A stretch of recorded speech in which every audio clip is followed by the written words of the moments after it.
જય માતાજી.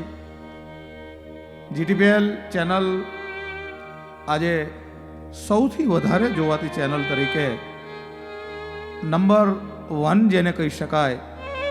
આપણા લોકસંગીતના, લોકવાણીના, લોકસાહિત્યના અનેક કાર્યક્રમો જીટીપીએલ દ્વારા આપ સૌ નિહાળો છો.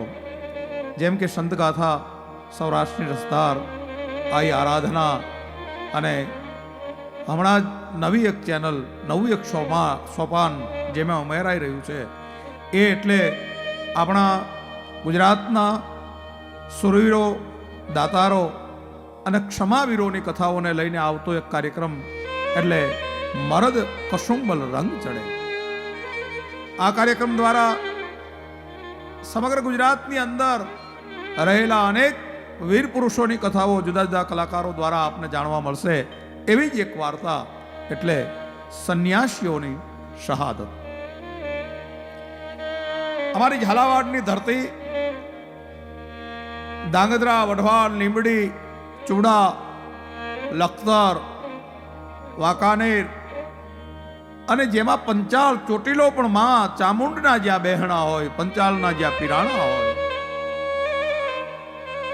જ્યાં સંત સુરા નિપજાવતી એવી સોરઠ રતનની ખાણ, એવી જ અમારી ઝાલાવાડની ધરતી છે ને બાપ. એમાં અનેક વીર પુરુષો થયા છે, અનેક સંતો થયા છે. કહેવાય છે કે ચોટીલાની બાજુમાં જ તરણેતરનો મેળો તો જગવિખ્યાત બાપ. ભગવાન ત્રિનેત્રેશ્વર મહાદેવ, એવું કહેવાય છે કે પંચાળની ભૂમિકાની અંદર દ્રૌપદીનો સ્વયંવર રચાયેલો, પાંડવો જ્યાં આવીને રહેલા, મહારાજ દ્રુપદનું રાજ્ય એટલે પંચાલ. એવી ધરતીની અંદર અમારું ઝાલાવાડ, સુરેન્દ્રનગર જિલ્લાનું ધાંગધ્રા સ્ટેટ અને ધાંગધ્રા સ્ટેટનું ગામ, આજના દિવસે જેને રાજસીતાપુર કહેવામાં આવે, પણ ગામનું જૂનું નામ એટલે સીથા. સીથાનો મઠ એ જમાનામાં બહુ પ્રસિદ્ધ બાપ. 12 ગામની જાગીર. મહંત સાહેબનો પડ્યો બોલ ઝીલાય. ધાંગધ્રા મહારાજ સાહેબના રાજગુરુ રાજગાદી માથે જ્યારે કોઈ પણ બેસે ને ત્યારે પહેલા મહંત સાહેબ એને રાજ તિલક કરે. એવડું મોટું સન્માન. સીધાના મઠની અંદર કહેવાય છે 5000 નાગા સંન્યાસીઓનું સૈન્ય રહેતું. એવા એક સંન્યાસી એક 100 ને ભારે પડે એવો વીર પુરુષ, એવી તાકાત, 5000 સંન્યાસીઓનું સૈન્ય. અને જ્યારે રાજાઓ, મહારાજાઓ એકબીજા રાજ્યની વચ્ચે યુદ્ધનું ધીંગાણું થાય અને ત્યારે એવું કહેવાય છે કે સીતાપુર મઠની પાસેથી એ સૈન્યને ભાડે લેવામાં આવે. અને જ્યારે સીતાના મઠનું સૈન્ય, નાગા સંન્યાસીઓનું સૈન્ય આવે એટલે જે કોઈ રાજા હોય એની જીત થાય. કારણ કે એક તો ધર્મ અને ધર્મની સાથે ધર્મ યુદ્ધ. આવો મહારાજ. એ વખતે મહંત પ્રતાપગીરીજી મહારાજ, જેમની બોલ બાલા બોલે બાપ. પ્રજાવત્સલ જેમ રાજવી એમ 12 ગામના ધણી પણ પ્રજાવત્સલ. કારણ કે સાધુ છે ને બાપ.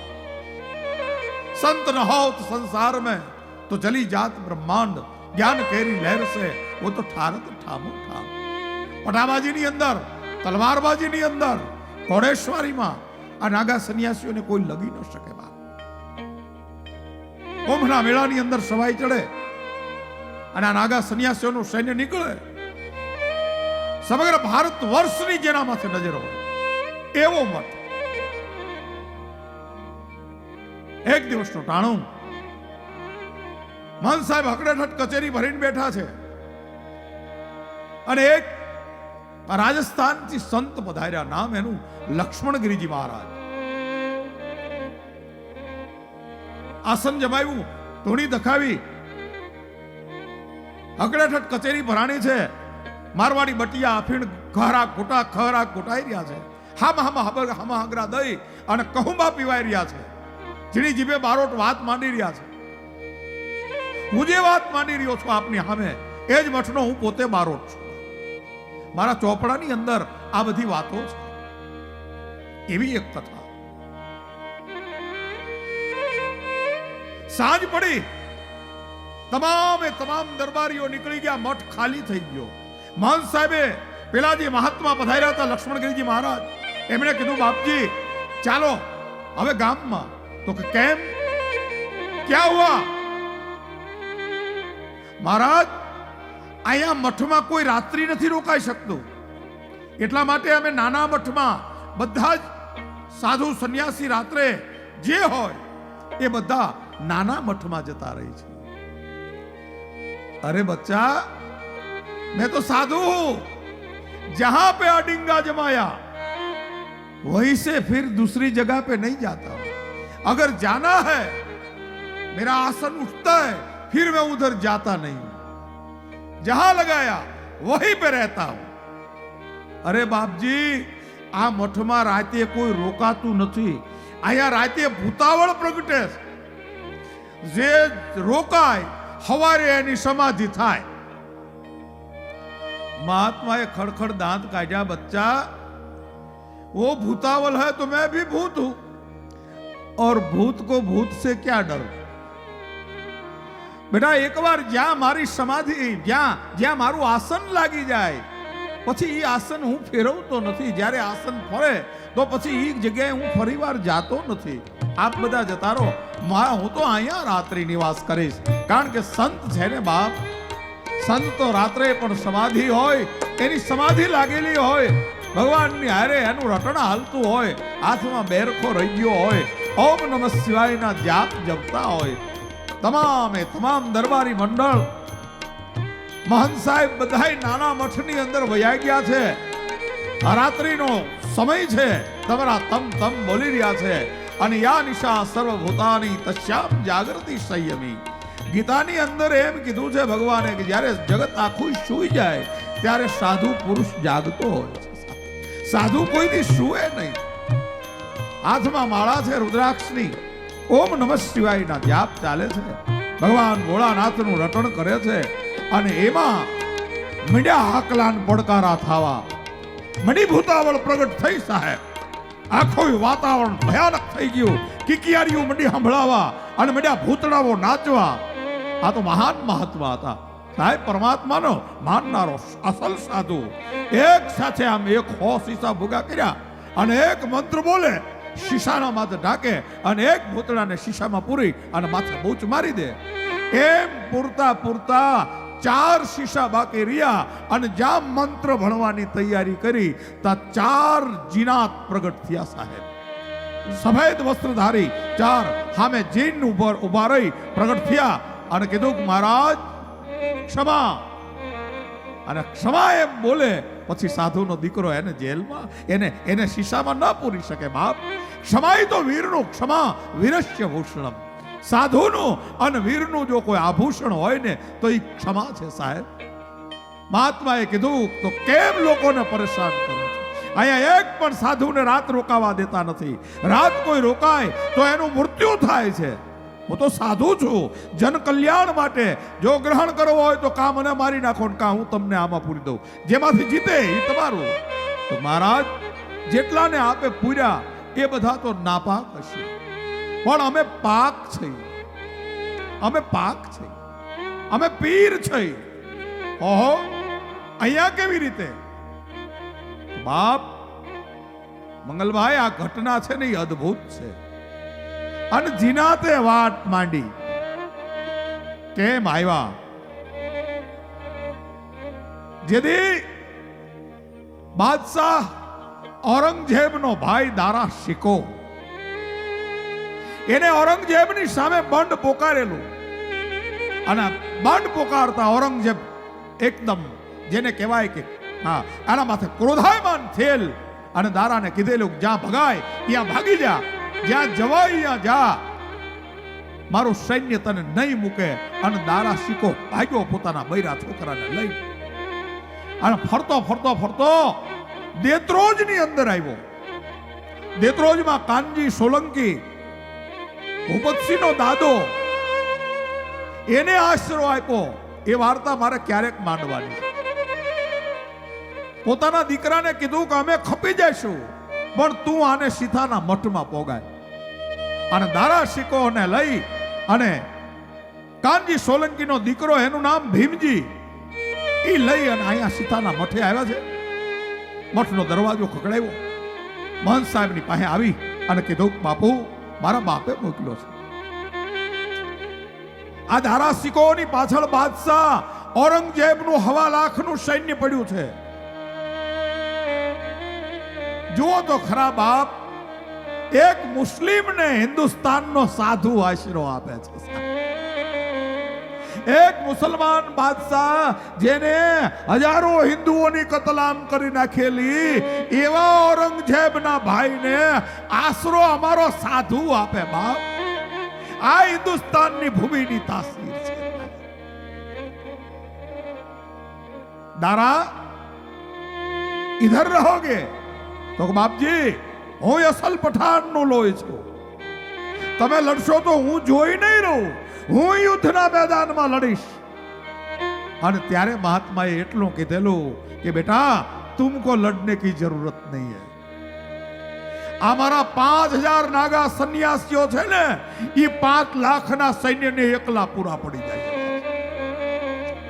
અને જેને આશરો આપી ઈ જો મરી જાય તો આશરાનો ધર્મ લાગે. યુદ્ધમાં તું જા અને કદાચ શહાદત વરી લે તો મેં તને આશરો આપ્યો ને, એ મારો આશરાનો ધર્મ લાગે. એમ તને કે તારા પરિવારને યુદ્ધમાં નહીં પડવા દેવું.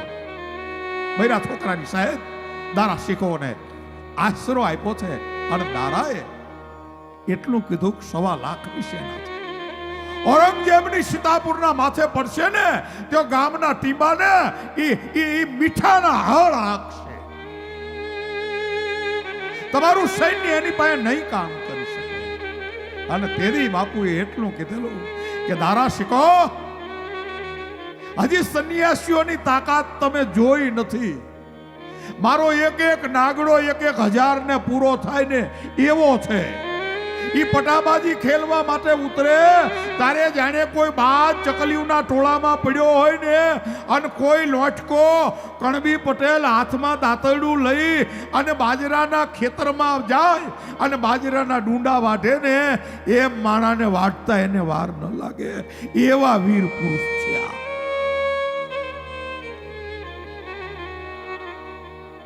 તારે ક્યાં જવું છે? તને આશ્રય આપ્યો છે એટલે તને બચાવો. અમે તો મરી ખૂટશું. સૈન્ય આવશે, ધીંગાણું થશે, અને અમારા મરી ગયા પછી, અમારી શહાદત પછી પણ તું પકડાવો ન જોઈએ. તો અમારો આશરાનો ધર્મ લાજે. માટે બોલ, કઈ જગ્યાએ તને પહોંચાડી તારી સલામત જગ્યા હોય કે. અને દારા શીખોએ એટલું કીધું કે મને જો આપે મહાત્મા પોગાડવું હોય તો મારી ખાલાના ઘરે પહોંચાડે. ખાલા એટલે ફઈબા. ક્યાં છે તારી ખાલા? તો મારી ખાલા આગ્રામાં છે. મને આગ્રા પહોંચતો કરી દો. પોતાના બે સાધુઓને 2 ચેલાને તૈયાર કર્યા, ભરી બંદૂકે. જાઓ. 2 ઊંટ સળગાવ્યા. 2 ઊંટની માથે આ દારા શીખો અને એનો પરિવાર બેસાડ્યો, અને સાથે આ 2 ઘોડેસવાર કે તમે જાઓ આને આગ્રા પહોંચતા કરો. પણ જોજો રસ્તામાં કોઈને ખબર ન પડવી જોઈએ કે આ દારા છે. એને કીધું કે તું સાધુનો વેશ લઈ લે. સાધુના લુગડા પહેર્યા છે, ગુપ્ત વેશ લેવરાવ્યો છે. બૈરા છોકરાને હિન્દુના લુગડાના વેશ પહેરાવ્યા છે, કારણ કે કોઈ ઓળખી ન જાય. અને અહીંયા તમામને મોકલી દીધા છે. બાગડતા ધમાપડ કરતું સૈન્ય ઔરંગઝેબનું દેત્રોજ માથેથી ઉપડેલું કડી માથે કડી ધમરોળી અને એ બરોબર વિરુંગામ માથે થઈ અને લખતરને ધમરોળી અને સીતાપુરના માથે પડ્યું. આયા મઠના દરવાજા બંધ કરી દીધા છે. ગામના ગઢના દરવાજા બંધ કરી દીધા છે. માત્ર સૈન્ય રહ્યું છે બહાર 5000 નાગા સન્યાસીઓ.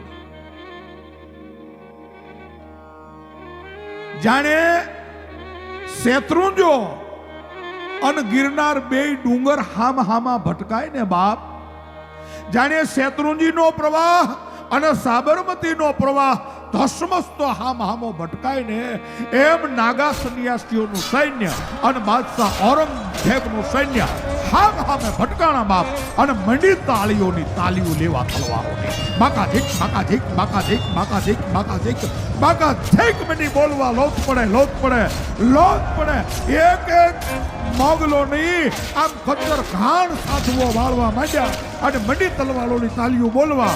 કોઈ મગદળથી લડે છે તો કોઈ સાધુ હાથમાં તલવાર લઈ અને પટાબાજી ખેલે છે અને કોઈ સાધુની સામે હાથમાં સાંગ રહી ગઈ છે અને ભયાનક ઢીંગાનું સર્જાનું હજારોનો કુકડો બોલાવી દીધો.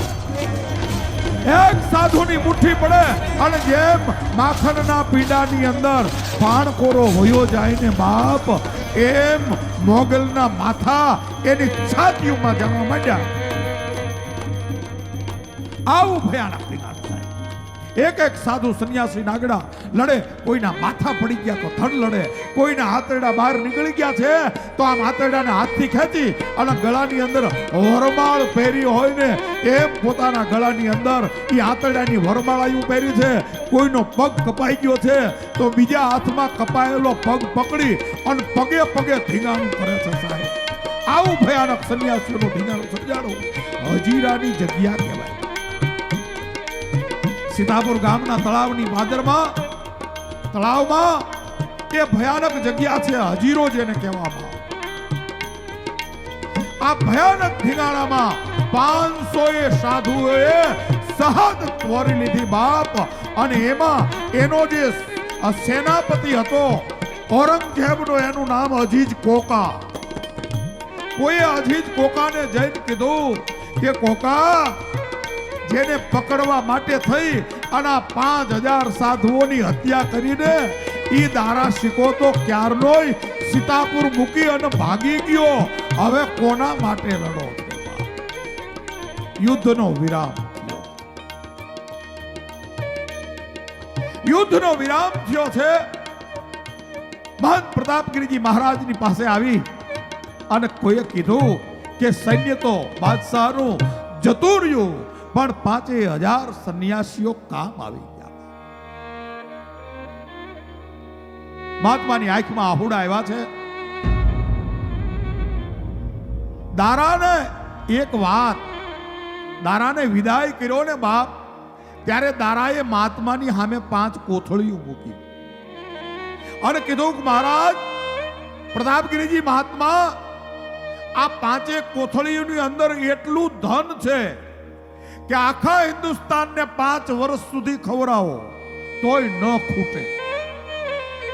આખા હિન્દુસ્તાનને 5 વર્ષ સુધી ખવડાવો તોય ન ખૂટે એટલું ધન આ 5 કોથળીઓમાં છે. કારણ કે આમાં સાચા હીરા મોતી જવેરાત માણેક એ છે. મેં આગ્રાને લૂંટ્યું હતું ને એનો આ માલ છે. અને આમાં એક સાચો મણી છે. એ મણી એવો છે કે જો લોઢાને અડાડો તો સોનું થઈ જાય. આ છે. આ આપીને ગેલા પણ કીધેલું કે મહાત્મા જો જીવિત રહું તો લેવા આવીશ, અને જો સમાચાર મળે કે દારા શિકોનું મૃત્યુ થયું તો આ ધન તમને હક અને મને હરામ, તો આને મારી અમાનત માની અને તમે સદુપયોગમાં ન કરો એવું ન કરતા તમે એનો સદુપયોગ કરજો. આ ધન બધું આપને સમર્પિત છે. આંખમાંથી આહુડાની સાથે એ 5 કોથળીઓની સામે જોઈ અને મહાત્મા પ્રતાપગીરીજીએ વિચાર કર્યો કે બાપ, અમાનતનું ધન છે, ભલે એને કીધું કે આ સત્કાર્યમાં વાપરજો, પણ મારે ક્યાં તૂટો છે? હું તો 12 ગામનો ધણી છું. સાધુ કોઈ દી કોઈનું અણહકનું રાખે નહીં. એનું નામ સાધુ. એ બધું ધન મઠના કોઈ ઊંડા ભંડારની અંદર ભંડારી દીધું. વાતને કરતા વાર લાગે બાપ, સમયને સરતા વાર લાગતી નથી.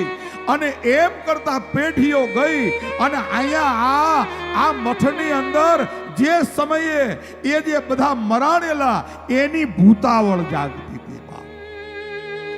લક્ષ્મણગીરીજી મહારાજ થી સામે મહાત્મા એક 4 ભૂતોએ એમ કીધું કે મહારાજ, એ વખતના યુદ્ધમાં અમે મરાયેલા એ 4 પાક મુસલમાનો છે.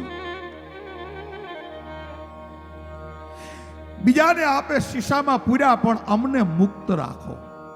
અને ત્યારે મહાત્મા લક્ષ્મણગીરીજી એટલું કીધું કે ભાઈ पीर आप पीर हैं, पाक हैं, तो आपको मैं कुछ नहीं करूंगा। बोलो आप जहां चाहो वहां रखो। एके कीधुं कि महाराज મને ભોજનનો બહુ શોખ છે, એટલે મને તમે જ્યાં રસોઈ ઘર હોય ત્યાં બેસાડો। ત્યાં રસોઈ ઘરમાં એનું સ્થાપન કર્યું। બીજાને પૂછો आपको कहां जाना है? પેલો કે હું હાથીઓની માથે રહી અને યુદ્ધના કરનારો છું, હું હાથીના દંત સૂળે પરાણો છું, મને હાથી બહુ વાલા, એટલે હાથીખાનામાં એ પીરને બેસાડ્યા। ત્રીજાને પૂછ્યું આપ? તો કે હું કાયમ કચેરીમાં રહેતો, એટલે મને જ્યાં રાજની કચેરી હોય, જ્યાં મહંત સાહેબની કચેરી હોય ત્યાં બેસાડો। ત્રીજા પીરને કચેરીમાં બેસાડ્યા અને સૌથી મોટા હતા, એનું નામ સુજાન શાહ હતું। અને સુજાન શાહ પીરને કીધું આપ કહા બિરાજેંગે? અને ત્યારે સુજાન શાહે એમ કીધું કે મહારાજ આ મઠની અંદર જ્યાં સુધી કોઈ સ્ત્રી નહીં પ્રવેશ કરે ત્યાં સુધી આ મઠની અંદર એનો ભંડાર હું ક્યારેય ખાલી નહીં થવા દઉં। મને એ ભંડારમાં જગ્યા આપો। અને એક એક સંત, એક એક સાધુ જ્યાં સુધી બ્રહ્મચર્યનું પાલન કરશે, જ્યાં સુધી આ મઠમાં કોઈ સ્ત્રીનો પ્રવેશ નહીં થાય ત્યાં સુધી આ મઠની જાહો જલાલી યાવત ચંદ્ર દિવાકરો રહેશે, ત્યાં સુધી હું આ જાહો જલાલી રાખીશ। આટલું મારું વરદાન છે। અને જ્યાં હું બેઠો છું એ મારા ભંડારના રૂમમાં કોઈ સ્ત્રીએ પ્રવેશ ન કરવો। અને ભંડારમાં સુજાન શાહ પીરને બેસાડવામાં આવ્યા। સવાર પડી, અહીંયા મહંતોએ વિચાર્યું કે ઓલ્યા મહાત્માની તો સમાધિ દેવાની હશે, કારણ કે રાતે ભૂતાવળ પ્રગટ થઈ હશે અને એક એક ભૂતાવળે આ બાવાને કઈ જીવતો ન રહેવા દીધો હોય। બાપ આ વાતની અંદર ક્ષમાય છે, વીરત્વ પણ છે અને સાધુતાનો એક મોટું લક્ષણ પણ છે। બધા મહાત્માઓ આવ્યા, બધું હારે જોડીને હારે પાલખી, કારણ કે પછી પાલખી કાઢવી પડશે ને મહાત્માની, બધોય સામાન મૃત્યુનો હારે તૈયાર કરી અને આખું મંડળ આવ્યું। મઠનો દરવાજો મોટો ખુલ્યો, ત્યાં તો મહાત્મા હાથમાં રુદ્રાક્ષની માળા, ઓમ નમઃ શિવાયનો જાપ ચાલે રહ્યો, નાઈ ધોઈ અને ભક્તિની અંદર લીન। તમામ જણ આશ્ચર્ય પામી ગયું કે આ મહાત્મા બચી કેમ ગયા। મહાત્માના પગમાં આવી અને મહંત સાહેબે કીધું બાપુ આજ દિવસ સુધી કોઈ આ મઠમાં જીવિત નથી રહ્યું। અને ત્યારે મહાત્માએ કીધું બાપ તમારા મઠનો અભિશાપ જે હતો એ અભિશાપ મેં પૂર્ણ કરી દીધો છે। જે નાપાક હતા એ બધાને આ શીશામાં પૂરી દીધા છે। આને જઈ અને તમે ઊંડા જગ્યાએ ધરબી દો। અને જે 4 પાક હતા એ 4 પાક પીરોને મેં મઠમાં બેસાડ્યા છે। એકને ભંડારમાં બેસાડ્યો, એકને રસોઈ ઘરમાં બેસાડ્યા, એક કચેરીમાં બેઠા છે અને એક હાથીખાનામાં બેઠા છે। એમાં 3ની કંઈ નહીં, પણ જે ભંડારમાં સુજાન શાહ પીર બેઠા છે ત્યાં કોઈ 6 મહિનાની દીકરી પણ અંદર જવી ન જોઈ। સ્ત્રીને તમારા મઠમાં પ્રવેશ ન આપશો। જો કોઈ સ્ત્રી પ્રવેશ આપશે તો તમારી જાહો જલાલી છે એ નાબૂદ થઈ જાય છે। આટલું વચન આપી લક્ષ્મણગીરીજી મહારાજ એ જતા રહે છે। અને આજના દિવસે પણ બાપ અમારો એ સીતાનો મઠ હાજરા હજુર છે। તમે ક્યારેક આવો રાજ સીતાપુર તો એ મઠની જાહો જલાલી જેમ ખંડેર જુઓ અને જાહો જલાલી ખબર પડી જાય, એમ આજના દિવસે તમે મઠની જાહો જલાલી જુઓ તો તમને ખબર પડી જાય કે એક જમાનો કેવો હશે। હજીરો જ્યાં યુદ્ધ થયેલું એ યુદ્ધના મેદાનમાં એ તળાવમાં અત્યારે દટાઈ ગયું છે, પણ જ્યારે પાણી ઓછું થઈ જાય ત્યારે મોટી કબરો ત્યાંથી નીકળે છે। મોટા હાડપિંજરો પાણી હતા જમીનમાંથી નીકળે, એટલે આપણને ખબર પડે કે એ જમાનામાં કેવા હશે। આજના દિવસે પણ એ સંતોની સમાધિઓ છે, એ બધા પીરોની દરગાહો છે। અને આજના દિવસે પણ મઠમાં સુજાન શાહ પીર બેઠા છે। જે ઓરડાની અંદર ક્યારેય કોઈ સ્ત્રીએ પ્રવેશ કર્યો નથી। પછી અમારા મઠના સંન્યાસીઓ સંસારી થઈ ગયા, એટલે જેવી જાહો જલાલી હતી એવી જાહો જલાલી અત્યારે મઠની નથી રહી। પણ જેટલો મઠ ઉભો છે એમાં સુજાન શાહ પીરનો જે ઓરડો છે એ આજે પણ ખોલવામાં આવે તો વગર લોબાને પણ જેમાં લોબાનની ધૂપ આવતી હોય આવી સંન્યાસીઓની શહાદત આજ અમારા રાજસીતાપુરના પાદરમાં આપ દર્શન કરી શકો છો. જય માતાજી. વિડીયોને લાઈક કરો, શેર કરો અને આવા જ અવનવા વિડીયો જોવા માટે GTPL ડાયરો ડિજિટલને સબસ્ક્રાઇબ કરો. બાજુમાં આપેલ બેલ બટન પર ક્લિક કરીને જોડાયેલા રહો દરેક નવા વિડીયો સાથે.